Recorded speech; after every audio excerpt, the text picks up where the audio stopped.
Hello there, this is Mark Smith with Family Tree Counseling Associates, and it is the Sunday before Memorial Day.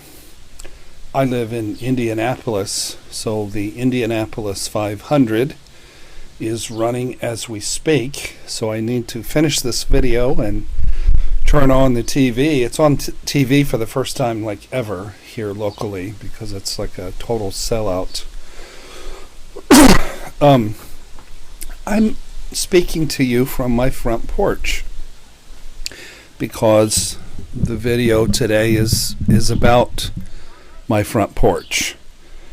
The title of the video is Benchmarks of a Thriver's Environment. Our space is sort of like a metaphor of our healing process or the lack thereof. I'm looking back to Memorial Day of that disastrous, horrific, nightmarish year 2015, and I couldn't remember anything because I didn't celebrate. There were no cookouts. I didn't listen to the race. I was just shattered and in pain. The only thing I remember was it was extremely hot, and I remember needing to get rid of my former fiance's cats because they were triggering me into further trauma. But I chose the front porch here because my front porch has undergone a metamorphosis of sorts. We used to sit out here, my former fiance and I. She's a country Arkansas girl, and she called it front porch sitting. And it involved, in her case, a glass of wine. In my case, maybe a glass of Bailey's Irish cream. And that was her chair, this was mine. And neither of us smoke. We would just sit out on the front porch in a cool breeze and talk and connect. I didn't realize that the person that she was projecting didn't even exist, and that she didn't care about me or love me, and that she was just using me for money, and that she really had no empathy or no remorse, and really was a dangerous sociopathic individual. It sure seemed real to me at the time. So all last summer, during my shattered time period, my front yard was destroyed. I don't know how the grass got cut. Friends came over and took turns cutting the grass, but nobody trimmed the bushes, and the bushes were just ridiculously overgrown and unkempt. And every time I walked out my front door, I felt shame. I felt like my neighbors were going to band together and vote me off the block because of the sheer messiness and ugliness of my front yard. It really made me feel out of control and full of shame. I'm not going to turn the camera around, but my front yard now is well clipped, well tended. There's no weeds. There's flowers. It's beautiful. And I did that all by myself. But the reason I wanted to show you the porch is it's a reflection. When you're going through narcissistic abuse syndrome, you need to make little changes. You can't keep everything the same. If you keep your physical environment the same, you're going to get triggered a lot and you're going to be depressed. So the chair you see is a bright red, and then I've got I don't know if you can see under the flowers here. I have this sort of cool little blue table, and I had my assistant Jeff, who sometimes helps me with things around the house. He painted the chairs red. I wasn't going to get rid of the chairs that this woman and I front porch sat in, because these chairs were made by my good friend Lenny, and they mean a lot to me. He's been a good friend, and he put a lot of craftsmanship into these chairs, and they're my front porch chairs, but I needed to change them. And as you're living in the same environment that you did with somebody who turned out to be a cluster B, harmful, dishonest, manipulative, emotionally violent or physically violent individual, you'll need to change it up. So I added a lot of color to my world, and I've added a lot of color to my front porch. I used to have just a plain wooden table, and the chairs were wooden and badly in need of paint or some kind of coating to protect them from the elements. So I guess what I want to say to you is add color to your environment, ask for help.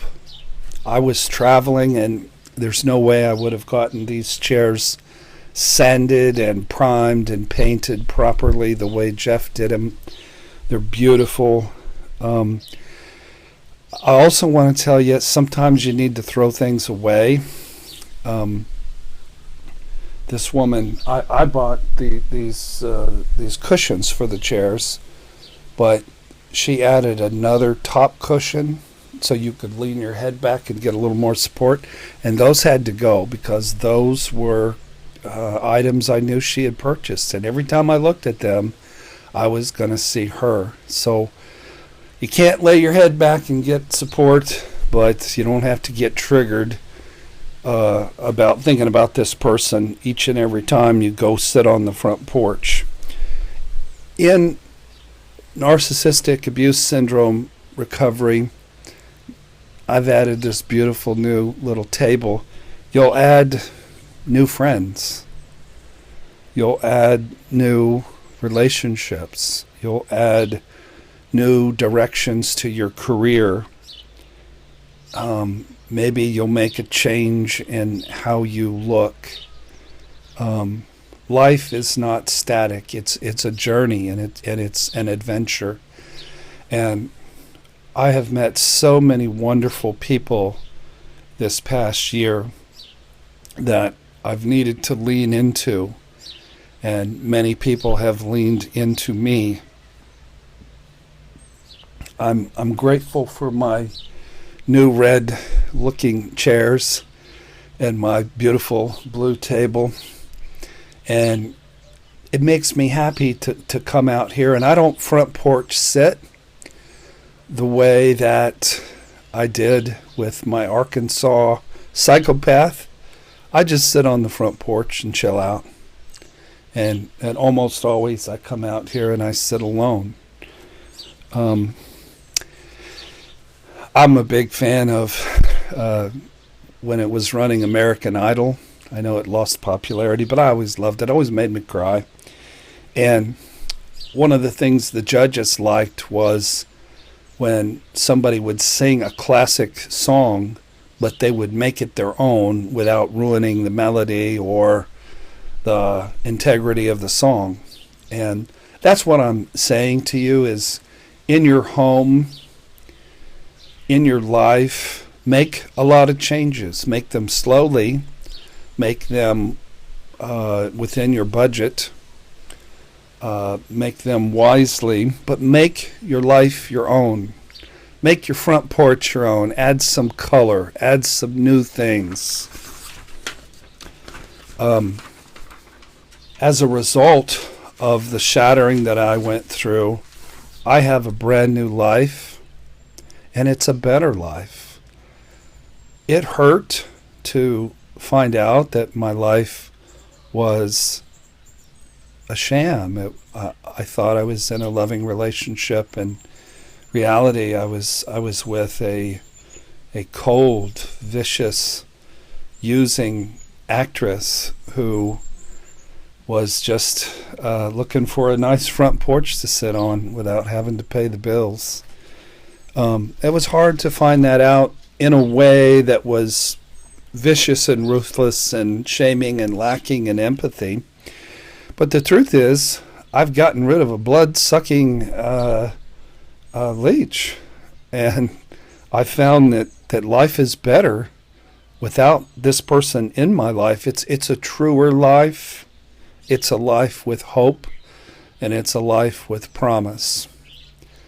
And I wanted to say to you folks out there, paint your chairs, buy some flowers. This little blue table, I think, cost me $30 or so at Kohl's. Meet some new people in recovery settings. Take some deep breaths. Enjoy a cool breeze.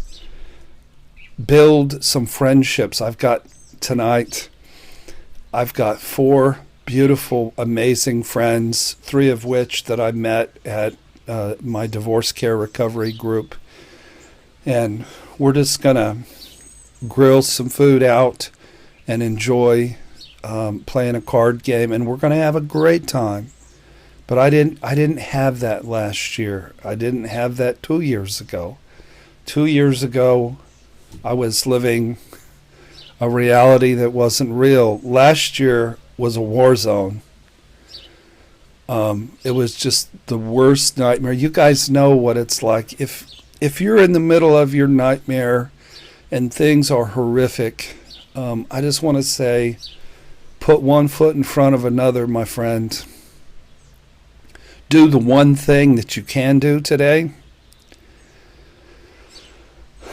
Be brave, be courageous, lean into friends, reach out to God in prayer, do some yoga, do some meditations, keep listening to YouTube videos, try to get some rest, put one foot in front of another some more. One day will become a week will become a month will become 6 months, a half a year will become a year. And you'll be sitting here 13 months later with a smile on your face, a cool breeze blowing through the porch, and you'll have beautiful red chairs and a beautiful blue table, and you'll be going, this ain't so bad. I feel really blessed. And when I think about the future, I'm just like, wow. With all I know now and all the healing that I've done and all the resources that God has blessed me with, this is the launching pad for empowerment and for helping people and for being happy. So I know this was sort of a silly video, just sitting on the front porch talking about the color of a chair. But it's the little things that matter, folks, in your recovery. I remember early on in my office where I spent a lot of time writing books and building my practice, and while she was lying and cheating and just humiliating me, and I couldn't go in that office because it reminded me of that. So I moved the desk to the other side of the room and got a different computer, a different monitor. It's just a whole different look, and I did that throughout the whole house. The house looks different. My life is different. My life is better. There's some things that are the same, but there's so much color and newness that it brings a refreshing breeze of freshness and happiness. And folks, I am wishing you happiness, healing, new supportive friends, faith, hope, vision for the future, and beautiful red chairs. Thank you for watching today. Join our YouTube channel. Check out the books that we have on Family Tree counseling.com. Also know that myself and my staff, we are available to work with you via Skype anywhere in the English-speaking world that has good Wi-Fi. It works just like I'm sitting in front of you. It works extremely well for individual or couple counseling. I'm going to go turn on the race and see who wins today. Looking forward to cooking some cheeseburgers on the grill. God bless you, folks.